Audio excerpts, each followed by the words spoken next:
Yeah.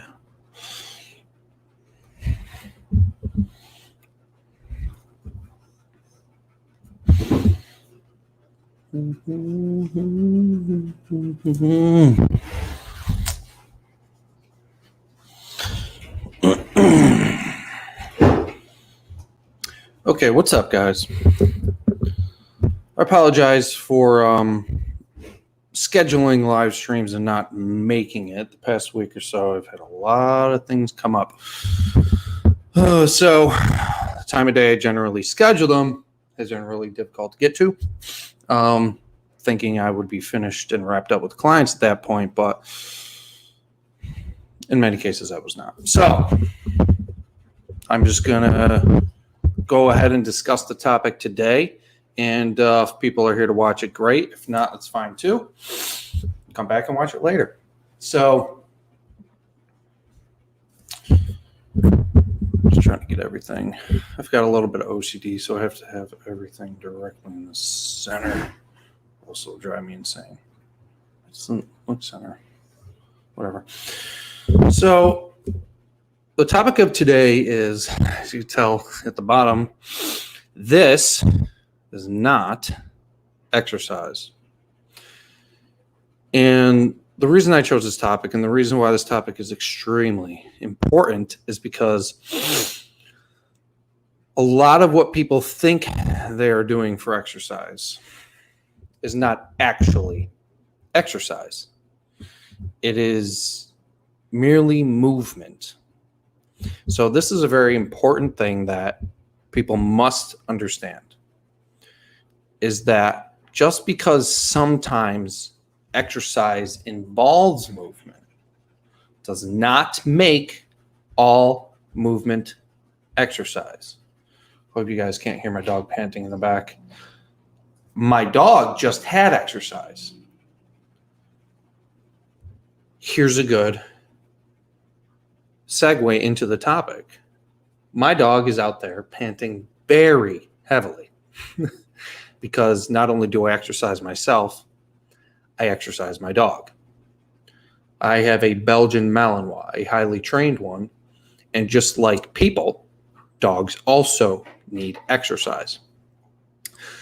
Now, if you are familiar with the Belgian Malinois breed, you would know that they are a very high energy working dog. They are a very poor choice for a pet, mostly because of their high energy level and their desire to work and their desire to do intense activities.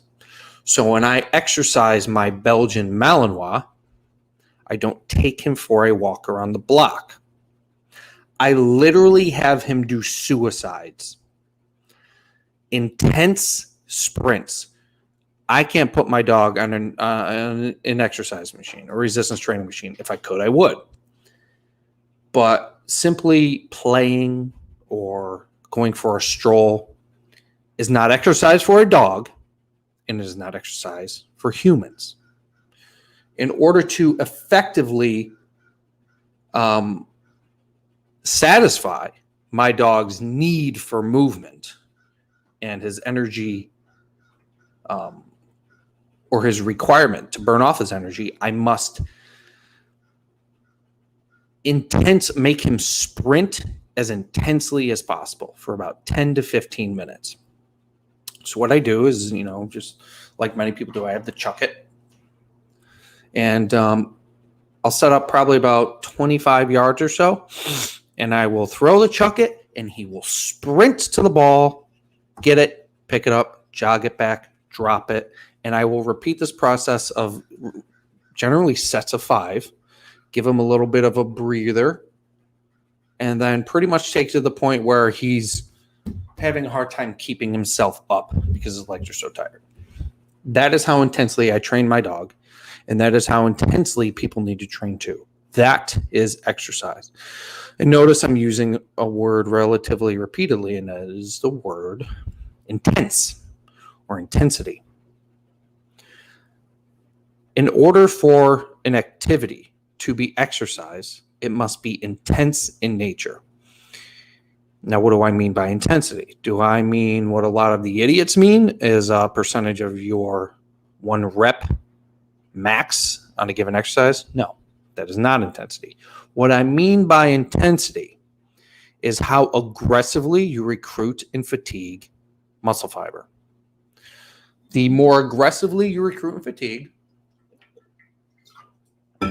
muscle fiber, the more intense the exercise is.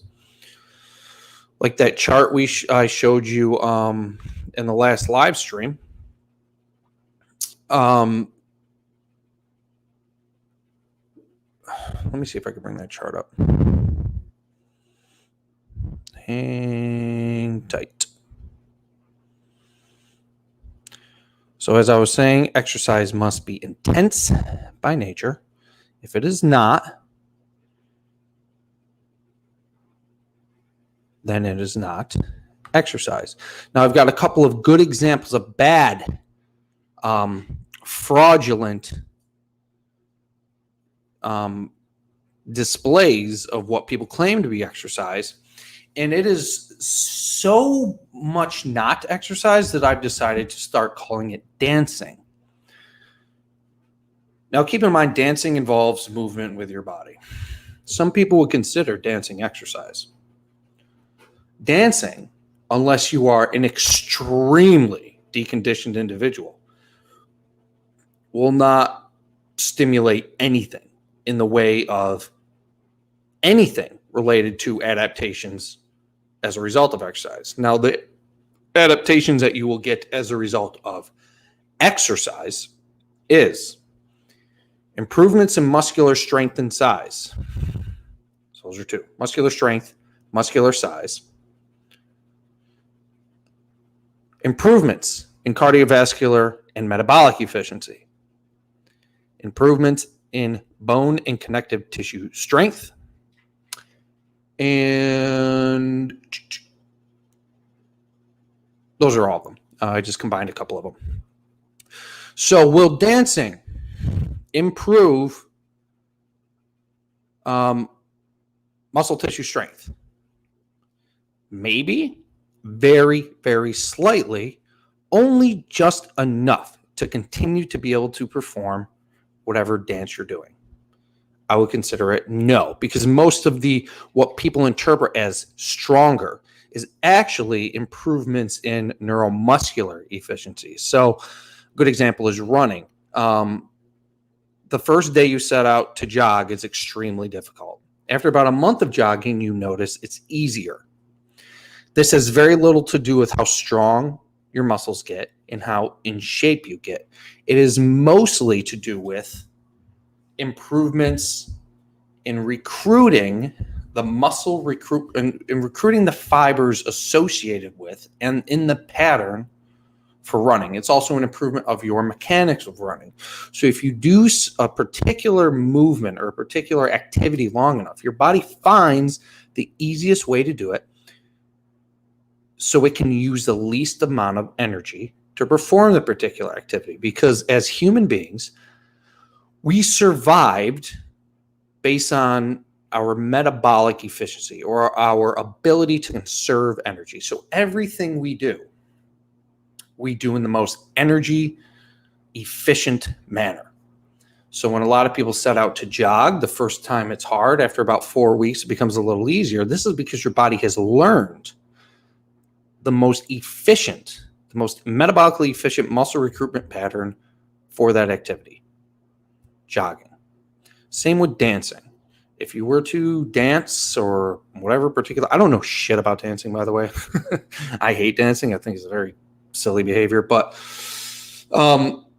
if you were to do a particular dance long enough, your body would find a way to do it while using the least amount of energy. So that way it can conserve energy, because your body's still trying to survive. It doesn't know. We have an evolutionary metabolism and an evolutionary physiology in a very advanced world. Your body is still doing what it needs to evolutionarily survive. So perform a particular dance long enough, it becomes easier. A lot of people will associate that. They'll say they got stronger, and that's why dancing became easier. They'll say they got in shape, and that's why dancing became easier. No. It is because your body learned how to do that activity the most efficient way possible, so that way your body doesn't have to use as much energy to perform it. If your body doesn't have to use as much energy to perform it, the muscles don't have to work as hard, and the supporting factors which support the muscle don't have to work as hard, such as your metabolism and cardiovascular system. So you'll notice after a while you will start to not really breathe heavy. It's because of the neuromuscular adaptation. It's got almost nothing to do with getting stronger or improving your cardiovascular system. While the cardiovascular system is involved in some of these movements, like dancing, it does not mean it is effectively stimulated. Just because you get your heart rate up does not mean you're exercising. Just because your heart rate increases does not mean you have effectively sent a stimulus to your body to improve muscular size, muscular strength, cardiovascular and metabolic efficiency, bone and connective tissue strength. It does not mean that you have stimulated improvement in those. I forgot who said this. Might have been Arthur Jones. I just remember Adam Zickerman telling it to me. You could drink 10 shots of espresso and get your heart rate up. Would you call that exercise? No. Breathing heavy, increased heart rate, sweating are side effects of using the systems of your body, of using your musculoskeletal system. So what you're experiencing is the system that support the musculoskeletal system. Just because you are using your muscles does not mean you're effectively stimulating them to improve in the 4 or 5 factors of functional ability, which I've labeled off a few times. So I'm going to bring up this one particular individual who, it's funny because I remember a couple of years ago, he's on Instagram. He had about 50,000 followers. Now he has 600,000, all from doing this ridiculous nonsense in a rhythmic pattern with music. And he does movements that mimic exercises, but it is clearly effing dancing. And of course, he's, as a college football player, he's on steroids. He's on tons of steroids. And he's genetic freak, great athlete, but clearly he's on steroids. Keep in mind, when you see a guy built like this, especially if he's doing these exercises, very low chance he's natural. So I'm going to bring him up and I'm going to share the screen and I'm going to show you what I mean by this is not exercise, this is dancing. I just decided to call it dancing more as a way to be abrasive and kind of talk smack about these people. Because here's the thing. I don't like going around talking crap about people. But when you are promoting something as important as exercise, and what you're presenting is wrong and dangerous, and then you're selling what you are promoting, that's called fraud. And I'm going to call you out on it, and I'm going to make fun of you, and I'm going to try to shut you down. Because you are doing a disservice. Oh, God, here we go. I'm just going to review this quick just to see the kind of dumb. All right. Yep, this guy, he's just notorious for this stupid SHYT. Let me try not to swear so kids can watch this. All right. Hang in there. Is my volume up? And sharing my screen, and here we go. I don't know, what's his name? George Bamfo? Whatever. Don't care. Irrelevant. Great athlete. Division I athlete. Clearly using things. So this is something like, as you can see, this is dancing. Okay. Look at this. He is not loading and fatiguing a targeted muscle group in accordance with muscle and joint function. He's moving his body around, which is requiring the use of his muscles, which is relatively demanding on them, but not demanding enough to stimulate an adaptation in the 5 general trainable factors of functionability: muscular strength, muscular size, metabolic and cardiovascular efficiency, bone and connective tissue strength. Okay. Run in place. Why? Okay. So this is a good example. This is so a lot of people would go and say, oh, well, athletes do this. Athletes do everything generally wrong. The purpose of pretty much doing this kind of stuff, the purpose of athletes doing this kind of stuff in practice is more ritual than it is anything. It's more to get them in the frame of mind, the competitive frame of mind. It is not for any real physiological benefit. So what is he doing? He's doing a push-up and he's raising his arm. Okay. And the problem, and there's no point in this exercise at all whatsoever. This is the dumbest thing I've ever seen. And look at his physique. All right. The dude's probably like 6 foot, 220. Guys, it's not natural. What is this? Got a brick now? All right. You could do this, right? Or just do a sit-up. And this leads me to my next point. I'm going to close this out.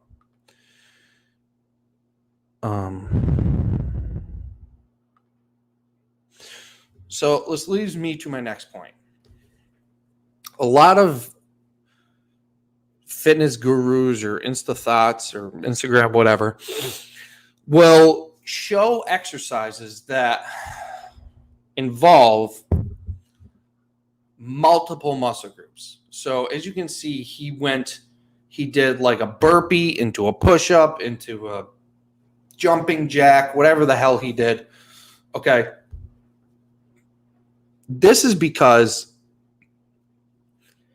if you're trying to target a muscle group using that much momentum and that much jumping around, you're not going to get anything done. So in order to make it any sort of demanding, these fools will tie in 3-4 different movements into one exercise. But the problem with that is this. In order to effectively inroad a targeted muscle group, which is another word for fatigue, the deep, meaningful level of muscular fatigue is a requirement to stimulate the 5 general trainable factors in functional ability. And in order to achieve this deep level of inroad the most safely and effectively and efficiently is to provide continuous tension on the targeted muscle group. When you mix 3 or 4 movements into one exercise, you are doing the opposite of that. You are creating a small amount of tension in one muscle group, then shifting the tension to another muscle group, and then shifting the tension yet again to another muscle group. You are providing discontinuous muscular loading, which is going to result in very little inroad or muscular fatigue, and it's going to be extremely less efficient. It is no different than getting a dumbbell, doing a curl, setting it down, picking it up, doing a curl, setting it down, and repeating this process till your arm got tired. Now, you and I would agree that that is insane. That is extremely stupid. But that is what they're doing with body weight. It is ineffective, inefficient, and the way they perform these movements with all this momentum and this jumpy nonsense, dangerous for most people. Unless you are built like this guy's a borderline professional athlete. I think he played for University of Houston, played football. He's a freak. Plus, he's on drugs. Oh, thanks, Coach EO, for checking in. Thank you for the donation. That's my man right there. If you guys need any advice or would like to learn about dating, either men or women,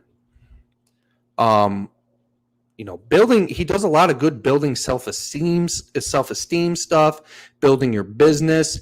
He's just a good kind of like remote mentor. Coach EO just for some reason has a gift of understanding these aspects of the world that a lot of us have a hard time understanding, and he is extremely good at articulating this information. Champion Game Coach EO will help you with dating, understanding women. I had a coaching call with him a couple weeks ago. One of the most productive sessions with a coach I've ever had. Go visit his channel, Coach EO, Mr. Champion Game. He's the man.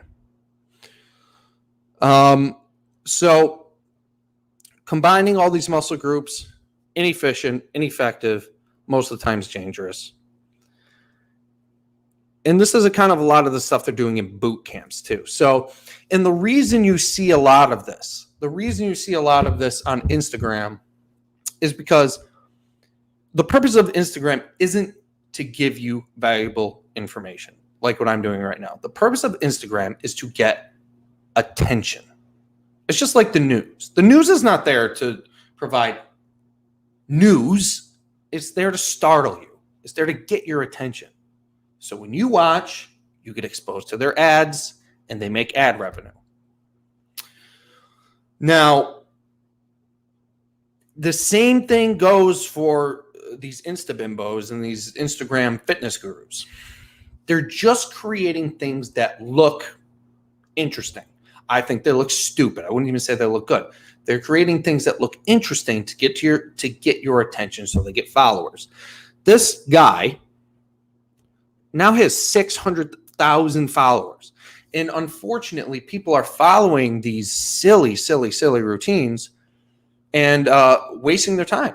And they're probably going to end up with bad hips and bad knees in the process. So this is what I have a problem with. I have a problem with people, doing these kinds of things and then that getting exposed. When the truth is, exercise is very, very simple. It's extremely simple.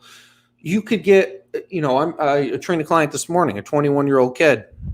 We did we did about 11 exercises, full body, 3 leg exercises, 4 upper body, biceps, triceps, done. Within 40 minutes, guys laying on the floor, dead. So it was it's been the best workouts he's ever had in his life. 11 exercises, one set a piece, maybe a drop set. And this guy is cooked. He's already put on 3 pounds of muscle. I trained him twice. Okay. Simple. 45 minutes, 11 exercises, once every 4th day. He's taking 3 full days off in between. 2 workouts, 3 pounds of muscle. Well, okay, maybe not 3 pounds of muscle, because when you start to train your body very intensely, you're going to hold on to more muscle glycogen. But his body composition improved in 2 workouts. So the truth is, exercise is boring, pretty mundane. The movements, boring. Nobody wants to see a video of Jay Vincent on a MedX machine doing a 3-1-5 rep cadence. Nobody wants to see that. It's boring. So what do? In order to get attention on social media, you do all this jumping around bullshit. Okay. Just because something is common does not make it normal and does not make it right. In many cases, what these fitness gurus are promoting is almost always wrong, and many times literally backwards. Like this, for instance, combine 3 movements in 1 exercise. You literally want to do the opposite of that. You want to do 1 movement, 1 targeted muscle group, continuous tension. I also saw in the gym yesterday, because I train my clients at a commercial gym now, a woman walk on the treadmill. I just noticed because she was kind of attractive.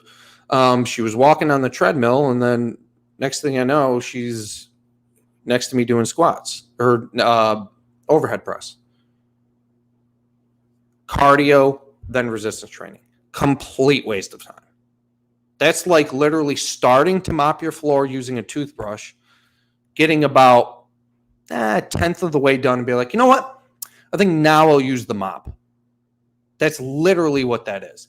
It's from going from a less effective method of cleaning your floor to the more effective method, but thinking that if you start with the less effective method, it's going to make the more effective method better.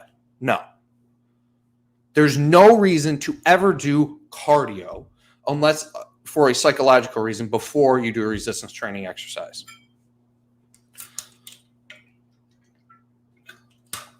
So what else is not exercise?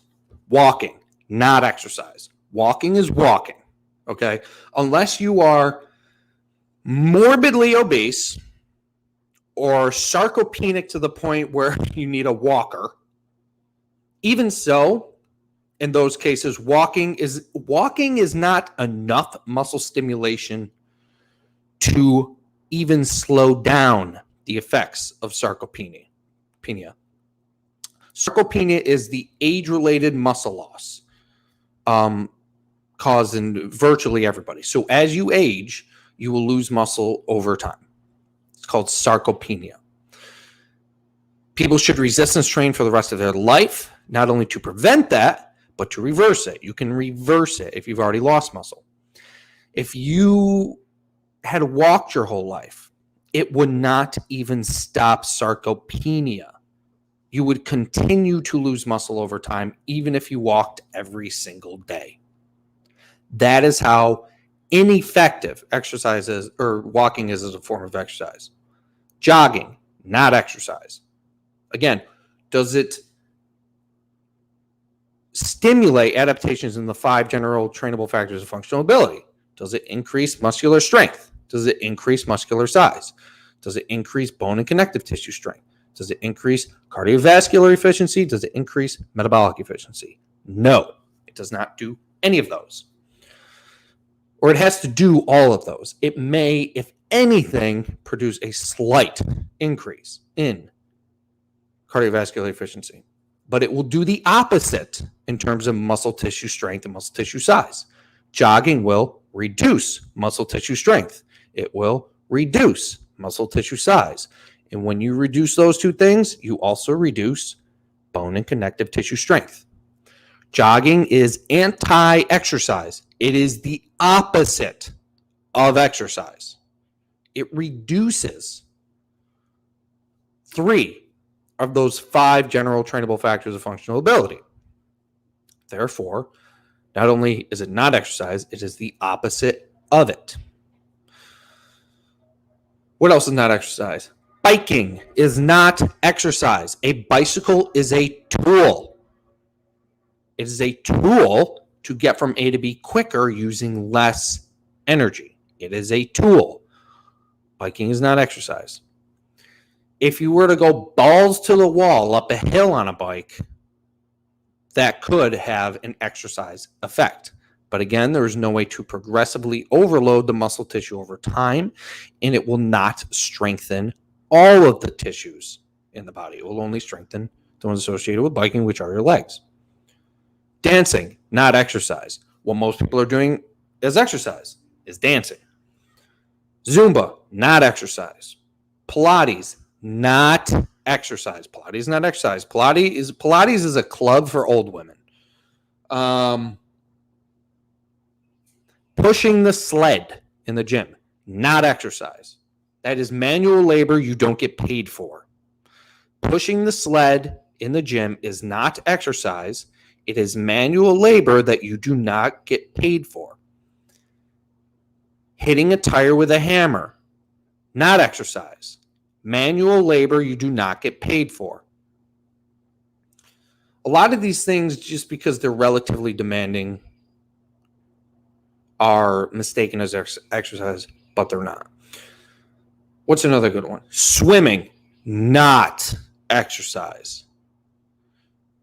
Huge reason why swimming is not exercise is because it provides no negative resistance. You can only produce resistance concentrically. So say you put your arm up and you put your arm down. You don't get any negative resistance, meaning you cannot produce continuous load and continuous inroading on the targeted muscle group. You need both negative and positive resistance to do that. Swimming, not exercise. Jump roping, not exercise. It's a skill. Is juggling exercise, people? Is juggling exercise? No, we all know that. Jump roping is basically juggling, not exercise. Oh man, I saw. Man, if I owned a gym, I would kick so many people out. I would be. You'd almost have to. I'd have to interview you for you to get a friggin' membership. There was a guy doing jump ropes in a squat rack the other day.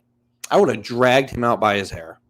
I would have tied the jump rope around his neck and dragged him out. That's insane. Don't jump rope. You know what that is? That is a guy who just wants people to look at him. That poor beta son of a bitch just wants attention, like a woman in the gym. Jump rope, not exercise. What else is common? Peloton bike, not exercise. Peloton bike is for lonely 50-year-old women to pretend they're in a workout class. They stick it in their house. They use it for a month. They pretend to lose weight, and they lie to everybody about it. And then it hangs their clothes. You're moving something doesn't mean it's exercise. Yes. No, I'm not. By the way, I'm not angry. This is just my style. I just kind of like ranting about things because, again, it tends to be effective in getting people's attention. And I would love people to listen to this so that way they don't end up wasting their time. And that is correct. Protect yourself. So just because you're moving something doesn't mean it's exercise. That is correct. Exercise must stimulate adaptations in the 5 general trainable factors of functional ability. General and trainable. That is muscular strength, muscular size, bone and connective tissue strength, metabolic efficiency, cardiovascular efficiency. Thank you. I like my attitude too. Yeah, it seems to be I'm not here to be what's that guy's name? Richard Simmons. Like, I'm not a motivational speaker. I'm here to just give you the facts, and you can do whatever with them you want. But it's going to save you a heck of a lot of time. Let's answer some questions after a brief rant. If you guys have any questions about, is this exercise, is this not exercise, ask me, and I will explain. All right. Blaine says, cycling. Rebuttal to people that advocate for it. Tell me one cyclist that you would want to look. Yeah, it's true. If you ever see these, if you ever see these cyclists, they have these. So me and my mother came to visit last week, which was kind of why I had a hard time tuning in because she was here. And we're driving down this road, and there was this individual on a bike, and my mother was like, "Is that a woman or a guy?" Which I found was very funny because it was a man. But his upper body was so slender and slim, and then he had these jacked calves and these jacked legs. That is the problem with cycling. It will, if done progressively with a volume and frequency you can recover from and adapt to, it might build some muscle tissue in your legs, but it won't in your upper body. And that was a classic example. This guy had these really well-developed legs, and his upper body looked like a 13-year-old girl. So that's why cycling is a bad choice of exercise. It is a good recreational activity, but it's not exercise. Okay. What's this? How about isometrics? Yes, isometrics are exercise, and that is because you are continuously loading the muscle in generating a deep level of muscular fatigue and inroad. So if you do an isometric, say you hold a weight until you can no longer hold it anymore, you will recruit and fatigue all involved motor units. If you hold it till you can't hold it anymore, or if you push on an object until you can no longer push on it. Those are other ways of recruiting and fatiguing all available motor units in that targeted muscle group. And again, you are producing continuous loading of the targeted muscle group. It must continuously load the targeted muscle group in order to create a deep level of inroad and fatigue to reach the stimulus threshold to produce the adaptations in the 5 general trainable factors of functional ability. Without continuous inroad, you're very unlikely going to get a deep enough level of muscle fatigue in order to stimulate those factors. Is Pilates exercise? No, Pilates is something, it's a club for 60-year-old women to hang out and pretend they're exercising. Pilates is not exercise. I've done Pilates one time. I had a client who owned a beautiful Pilates studio. Let me repeat that. I had a client who owned a Pilates studio, meaning she didn't even consider it exercise. She came to me to get stronger and to build muscle. So without her ever necessarily admitting it, she didn't even consider it exercise. Otherwise, she wouldn't come to me. I went there and I did Pilates one time, and it was just silly. I guess that's recreation, guys. Like, there's nothing wrong with doing Pilates or doing a boot camp or a spin class. Just don't do it for the sake of believing you are going to produce significant changes in your body composition or get stronger. Or, again, 5 general trainable factors, functional ability. Probably said that about 40 times. But they're fine to do for the social reason. Just don't do them expecting to get exercise benefits from them. You may get some, very, very, very, very, very little. Do you know the knees over toes guide? No, actually, my buddy sent me a video of this, and it was just, I don't know. I was sent a video of this, and I looked at it for a second. I'm like, I didn't even have the patience to watch it. Not really sure what he's doing. He said something like, it's better to walk with your knees over your toes. I don't know. If you could explain a little more what that is, then I could probably give some insight. But you never want to walk with your knees over your toes. I don't really get that, because that's going to produce spinal flexion, and for most people, that's going to hurt their back. I don't know. That's just with my very little insight into that. Let me bring up one more of this George Bamfool. Sure, he's a great guy, but dude, you got 600,000 followers and you're dancing and calling it exercise? Come on now. And people probably think they're going to look like him doing this crazy stuff. I want to see one where they so on Instagram, senior linebacker. All right, yeah, he's a big dude. On Instagram, they did oh God. See, this is the dumb.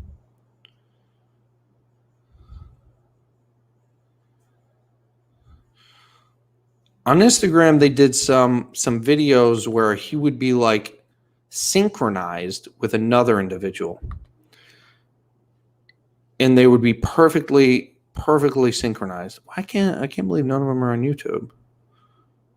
If I knew. Oh, here we go. I was going to say, if I knew my Instagram password, I'd get on there. This is that synchronized nonsense that makes me want to hurl. Not only is it ineffective, it just ugh. Where is it? Oh my God. It's, I'm not a big user of the word cringy, but this is So cringy. Am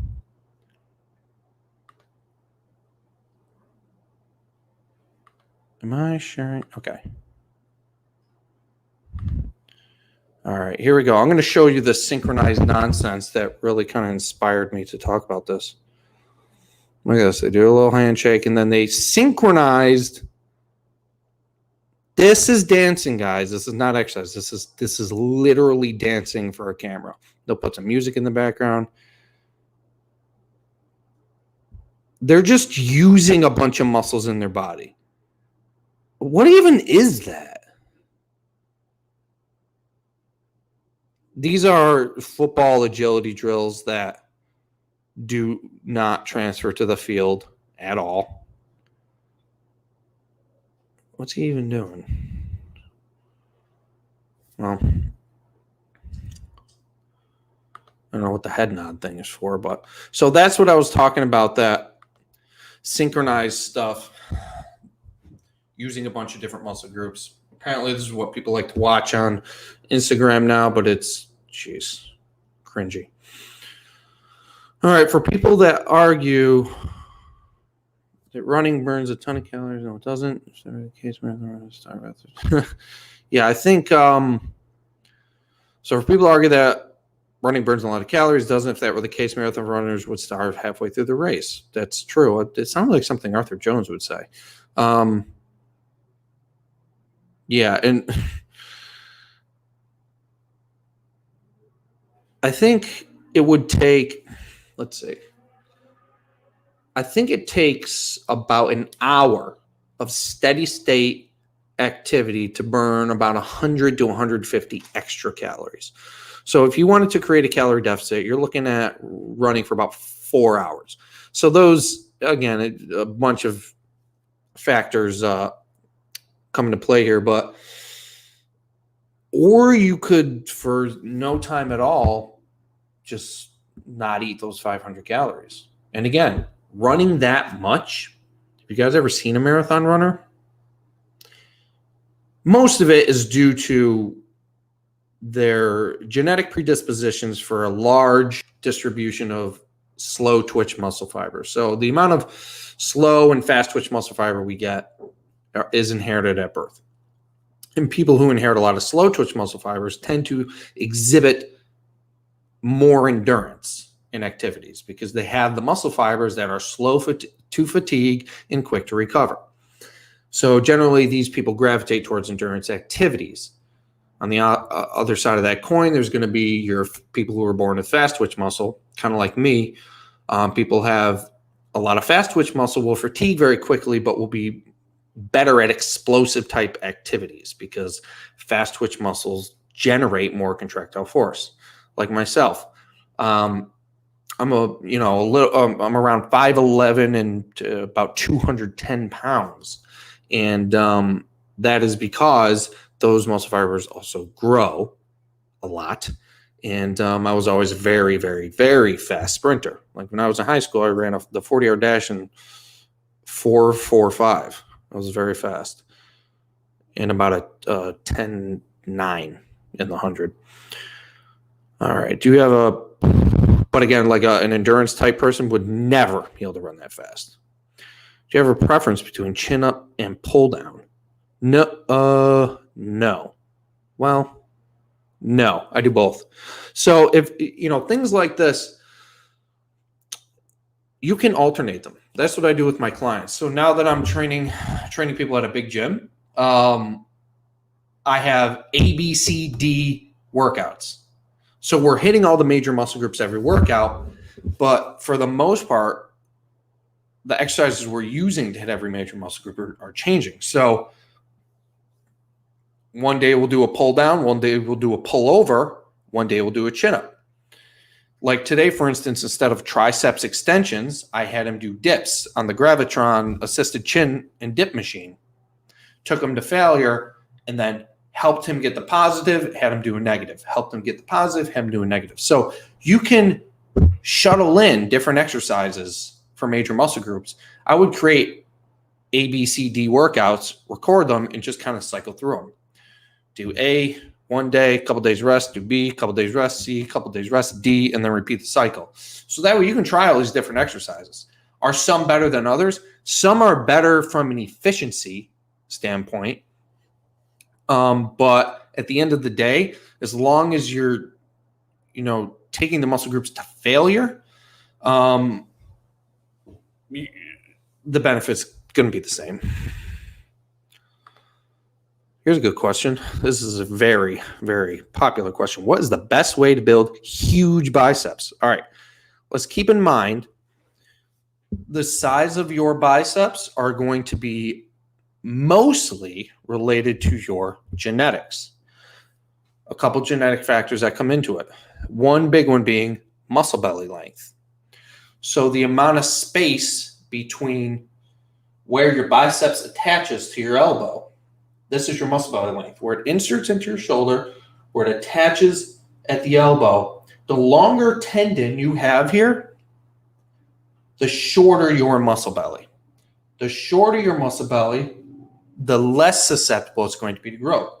If you look at bodybuilders, their muscles attach very far out. I'm somewhere in the middle, because that's one factor. That's not the only factor. But the longer the muscle belly, the bigger it will be able to get. That is something you are born with, something you cannot change. If you have very short muscle bellies, they can't grow taller than they can grow long. So the longer the muscle belly, the more it will be able to grow tall, thick, big, whatever, because muscles are shaped like an oval. They're not shaped like a circle.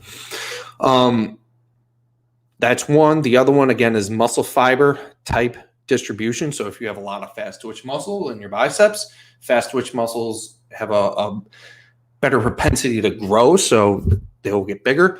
Muscle fiber density, if you have, more muscle fibers per square inch of area in your biceps, the more muscle fiber density you have, the more they will grow. And myostatin, a bunch of other genetic things. So the size of your biceps is largely determined by genetics, also determined by size. So say, for instance, you're 165 pounds and your biceps are 15 inches and you want your biceps to be 17 inches. It is very unlikely that you're going to be able to build those biceps to 17 inches without building muscle throughout the rest of your body. You're not going to be able to remain at 185 pounds and build 17-inch biceps. Your body is relatively reluctant to disproportionate growth. So if you want to build your biceps or triceps bigger, you need to build more muscle tissue throughout your entire body. So you're going to want to probably be around 200 pounds. You're going to want to build overall muscle tissue because although there is a localized effect, so training an individual muscle group will have localized adaptations, most of your adaptations are going to be systemic. Your body grows and atrophies as a whole. So you're going to need to put on overall weight and overall muscle in order to make your biceps big. But with that said, okay, so the best way to build huge biceps is training every muscle in your entire body for optimum muscular size and strength. Train every muscle in your body for optimal muscle size and strength. With a volume and frequency you can recover from and adapt to. What movement is the best for biceps? Believe it or not, it's going to be a supinated, palms turned in, chin up or pull down. It's not a biceps curl. Now, why is this? Because the biceps has three functions. Supination, pronation of the wrists, flexion of the elbow, flexion of the shoulder. So the biceps addresses just, I'm going to do this side. The biceps only addresses flexion. A supinated chin up or pull down addresses all three functions. Supinated wrist, flexed elbow, flexed shoulder. So a supinated chin up or pull down is going to be the best movement for the biceps. So, you know, you don't want to be like everyone else, just like hammering all kind of different biceps exercises. You're only addressing one function. Plus, your biceps are not going to grow without the rest of your upper body growing. It's just not going to happen. A lot of the times when people are lagging in a muscle group, like one of the aesthetic muscle groups, like their biceps or their shoulders or something, I tell them to train their legs harder. Because believe it or not, a lot of the times training your legs is going to add more muscle tissue overall, and your body's going to grow in other areas too, just by growing in your legs. So biceps is tricky because a lot of people, they want them. You know, unfortunately, bulging biceps are, you know, they're kind of rare. Like I knew a guy in college who had great biceps, and then he really didn't. He had like no shoulders, no chest, no back. He just had great arms, and he's just like, I don't know. When I work out, my arms just grow. So a lot of it is genetic. All right, this is a good comment here. My problem is it's not necessarily a problem. I'm addicted to endorphins, physical exhaustion, and mood enhancement of non-exercise. If it wasn't the case, I'd be 100% following the program to the letter. You can still follow high-intensity training principles and do this. The reason to do non-exercise is for these reasons. There's nothing wrong with doing these non-exercise activities. There is something wrong with doing them expecting optimal exercise results. These activities are for endorphins, mood enhancement. That physical exhaustion causes a release in oxytocin. What's the other one? Oh, shit.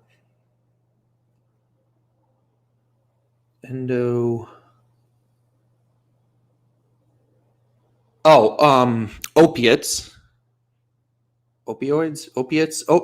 Opiates or opioids? One of them is produced in your body. So stressful activities produces that. And as we know, there is opiate. Opiate is the drug. Opioids is what your body produces. So when you stress your body out and do something physically demanding, your body produces opioids in order to reduce the discomfort. Opiates are a drug that do the same thing. So that's why dopamine is one of them too. And that's why you get addicted to that feeling. But that's okay because these non-exercise activities should not, in many cases, interfere with your results from proper exercise. So one day you do proper exercise, which is deep, continuous muscular loading and deep levels of muscle fatigue for all the targeted muscle groups in your body. The next day, do a non-exercise activity. There's nothing wrong with that.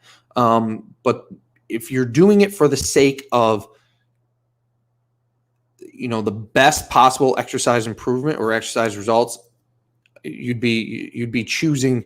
It would be like choosing a toothbrush to mop your floor when you have a mop sitting in the corner. Infrequency. Yeah, the infrequency. So again, resistance train one day, and then the day you're not resistance training, then do the other activities. You should be doing activities for the sake of enjoying them and being active and being outside and doing all these things. Just because they're not effective with exercise does not mean they're not effective for other things. They certainly are. Yeah, that's true. I mean, yeah. Supinated pull-up chin-up is a curl in a sense because you bring your body towards the bar and I pull up chin-up. Yeah, kind of. But again, the curl is only addressing, if you're doing a supinated curl, it's only addressing supination and elbow flexion, and it's removing shoulder flexion from, you know, from the exercise. So it addresses all three functions. Another thing too, like if you want big arms, you can't only work your biceps because there are also your triceps, your deltoids, and your forearms. Those are all going to come together for the appearance of a big arm. If you have big biceps and small deltoids, you're still going to look like you have small arms. If you have big biceps and small triceps, it's still going to look like you have small arms. And a lot of people neglect the forearms. Work the forearms. All you need is a wrist flexion or wrist extension exercise. You should be training your forearms. I mean, again, if you like frequency, a good way to do it is like, have 2 days where you're hitting all the compound or multi-joint movements really, really hard. And then one day, like a good split would be like a Monday, all the compound movements, Tuesday rest, Wednesday, if you want to go in there and do something, maybe do wrist flexion, extension, calves, abs, neck, things like that. Thursday, take a day off. Friday, hit all the major muscle groups again. That's a good split if you like frequency. And then the 2 days where you're not doing any kind of lifting thing, then you do your non-exercise activity. It's another one. Actually. Oh, another example of non-exercise is yoga. Yoga is not exercise. Yoga, yes, involves your body, but yoga originally was created as a form of meditation. It is not exercise. So again, yoga is very beneficial for a lot of people. It is not beneficial as exercise, though. So just because something is not beneficial in terms of exercise does not mean it's beneficial. Yoga is great. Yoga is a great form of meditation. Personally, I don't do it. I don't need that kind of thing. I don't need I'm a pretty level-headed, low-stress guy. I don't need these kind of meditative type things. But for somebody who it's kind of a lot of stress in their life, yoga is very beneficial. Just because it's using your body and you're sweating doesn't mean it's going to stimulate adaptations in those 5 factors. And another thing too, sweating though. So a lot of people, yoga just made me think of hot yoga, which is the most asinine thing I've ever heard of. Like, why would you suffocate yourself if you don't need to? And that is under the impression or the misconception or misbelief that sweating does something physiologically to your body. In generally, a lot of people think it burns fat or somehow your fat is coming out of your sweat glands. So when exercising, you want to sweat as little as possible. You want to train in a very cool environment. It's just like if you were to, why does your TV have fans in it? Because when you're using a lot of energy, byproduct of using energy is heat. So you want to keep everything cool. That's why TVs have fans on them. Your DVD player, your computer, they all have fans on them, because when energy is, when you're running energy through something, you're going to need to keep it cool. Same with your body. Like when you're using your muscles a lot, the actin-myosin filaments are sliding across each other. If you're doing, aerobic activity, if you do this with your fingers, it creates heat, right? The friction creates heat. So deep in your muscle cell, in your sarcomere, you have your actin, your myosin filament, and when they slide across each other and grab onto each other, many times you're going to produce a lot of heat. So that's when you want to keep your body cool. Hot yoga, adding in additional heat, is just asking for problems. You're just going to, it's unnecessary. It's like, I don't know what a good analogy would be, but that's under the misconception that sweating is good for you. It's not good or bad. It's just something that happens when your body starts to overheat. So you shouldn't be, it's funny because a lot of the gyms too, they're like, oh, get ready to sweat, or did you sweat today? And I'm like, yeah, I sweated walking in. It's Florida and it's 88 degrees out. Like, that doesn't, I'm sweating walking into the gym in 88 degree weather. That doesn't mean I exercised on the way in. Sweating is a side effect to exercise, but you don't necessarily need to sweat during exercise. My studios, I keep them at 60 to 65 degrees. Summer, winter, doesn't matter. I want people to be cool. A lot of times when people come into my studios, they'll wear multiple layers because it's so cool in there. And by the second or third exercise, they're peeling layers off. it's cool intentionally. A lot of people come and be like, oh, it's cold. I'm like, don't worry. By the second exercise, you're going to be warm. So you don't necessarily want or need to sweat while you're training. You want to be as cool as possible.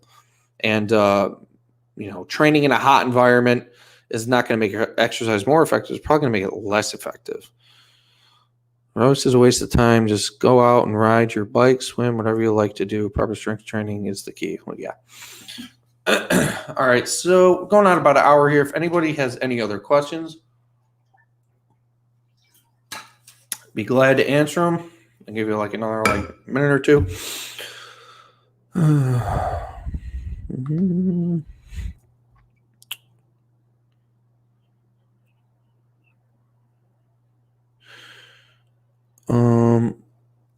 His main point is that muscle can only be strongest when you strengthen them in its full range of motion, which is much more than we use in normal exercise. All right, so this is kind of false. Just because a muscle or joint is capable of a particular range of motion doesn't mean it should be used in that range, because parts of that range is dangerous. Not only should you put a joint or a muscle in a particular joint position, if you load those joint positions, it can be extremely dangerous. For instance, full elbow extension. Just because it's capable of full elbow extension doesn't mean you should be putting it there on a regular basis, nor does it mean you should be loading it there. You don't need to train a muscle throughout its full range of motion. You need to train a muscle throughout its effective range of motion. Research has shown pretty clearly that if you train a muscle within a relatively short range of motion, it will exhibit strength throughout the entire range of motion. And this is because general strength improvement happens. It's called general strength improvements. Although there are some people, very few though, that will only get stronger in the range of motion they train in. I've had a couple of clients. I've had two. So if I didn't put them in, throughout a wider range of motion, they would only get stronger in the range of motion that they trained in. So again, if that were true, then isometrics would be ineffective.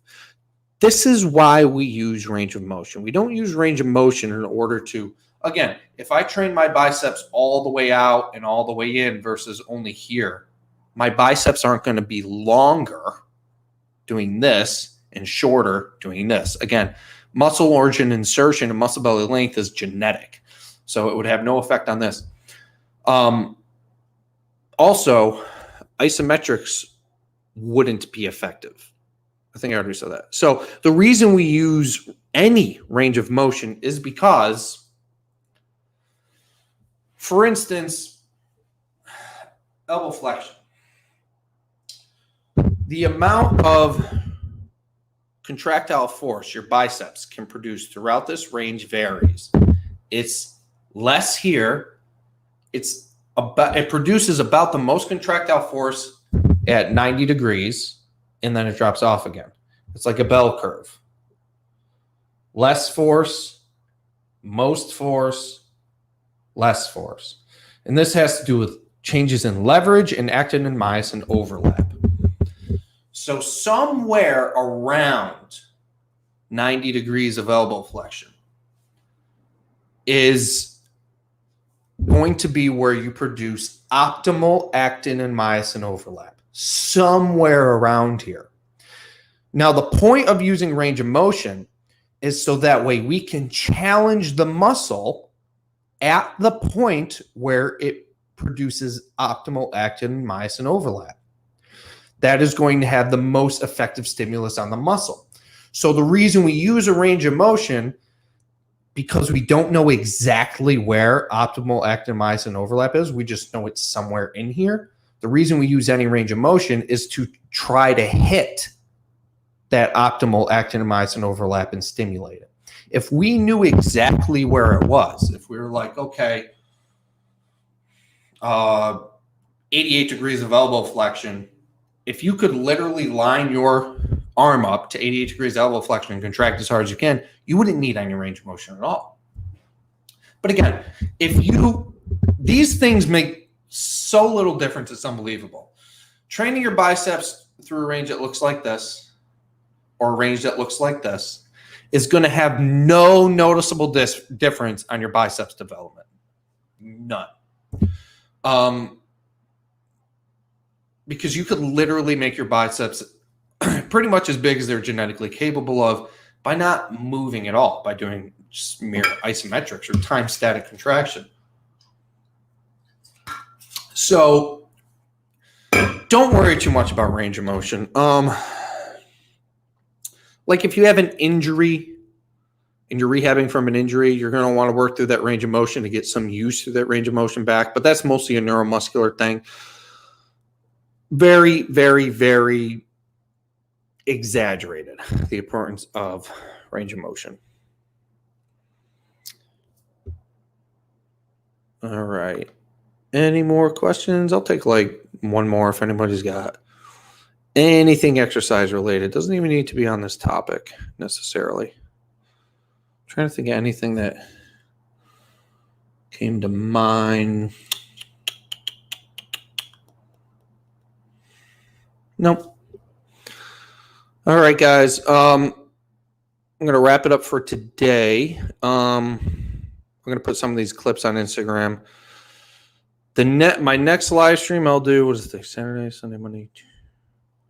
I might do the next one either Monday or Wednesday, not Tuesday, because I have a nighttime client. So if you guys have any topics that you want to hear about, go ahead and leave them in the comments down here. I'll go over them. I've got a couple in mind, but if there's something that somebody suggests that sounds a little more fun and a little more important, I'll throw that in. Also, please like and share this video. Hit the bell icon so that way you get notified when I do my live streams and any videos. Please share this with as many people as you can. And also follow my Instagram, J__Vincent, 2 underscores. I'm going to put up clips from these live streams so you can just get to them really quick and review the information really quick without having to go through the whole live stream. And again, if anyone else is struggling with exercise and understanding it, send them over here. Send them to my Instagram as well. And feel free to leave comments on Instagram too about topics you'd like to hear. And we'll cover them. We'll break them down in full detail. There's so much on exercise. We are just scratching the surface. Lots of stuff out there. I'll see you guys either Monday or Wednesday.